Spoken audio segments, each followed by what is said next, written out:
Hello again, and welcome to Chef on a Boat. Today I'm going to be roasting some butternut squash, and it's really going to be an easy recipe, making it with a little bit of brown butter and sage, and a few other ingredients, including some sausage, or in this case ground pork, some spinach, and I'll be making that over a wonderful bed of pasta. So let's go ahead and get started on this.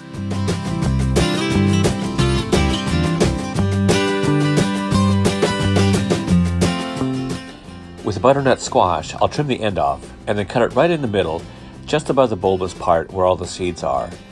The skin is too thick to eat even when roasted, so it needs to be peeled with a vegetable peeler. When I'm peeling and trimming vegetables, I like to keep a bowl handy for scraps, as it helps to keep my work area clean.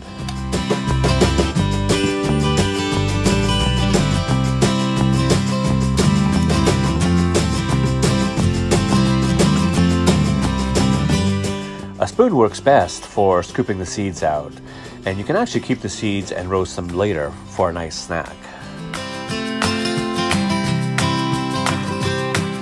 Alright, so now I'm going to cut these into half-inch cubes. You can actually cut them in larger sizes, but then they just take longer to roast.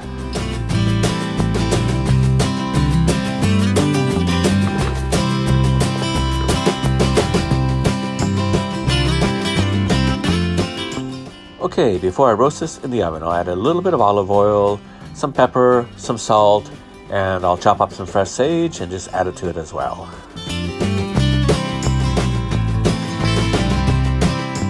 Give it a quick toss to coat everything with oil.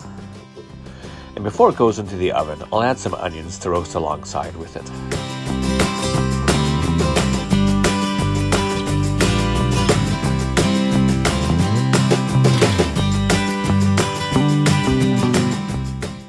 Well, in the times of COVID, this is actually more than enough butternut squash for me. So I'll just go ahead with roasting this one pan, and the rest of the butternut squash that I ended up cutting, I can put in the fridge and use it for another time and for another dish.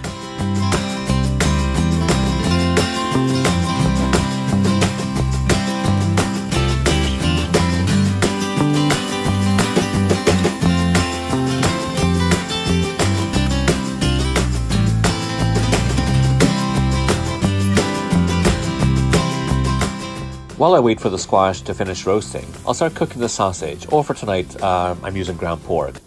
Add a little seasoning here with a dash of salt and some coarse ground black pepper. And we'll let the meat brown nicely before we add the spinach. Okay, that should do it. Time for the spinach. Give that a good stir. As you can see, the spinach really cooks down. This looks great. I think it's time to add the butternut squash.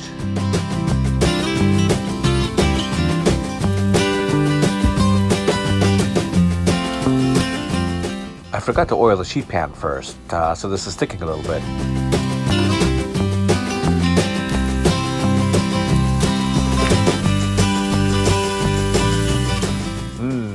This looks delicious. Now it needs just one more thing. All right, now once we have that melted down and nice and buttery, just add the sage. We'll let that cook until the butter gets nice and brown and the sage is crispy and it looks good. So let's go ahead and just add that. Give it a good stir. And with that, we're done. It smells so delicious.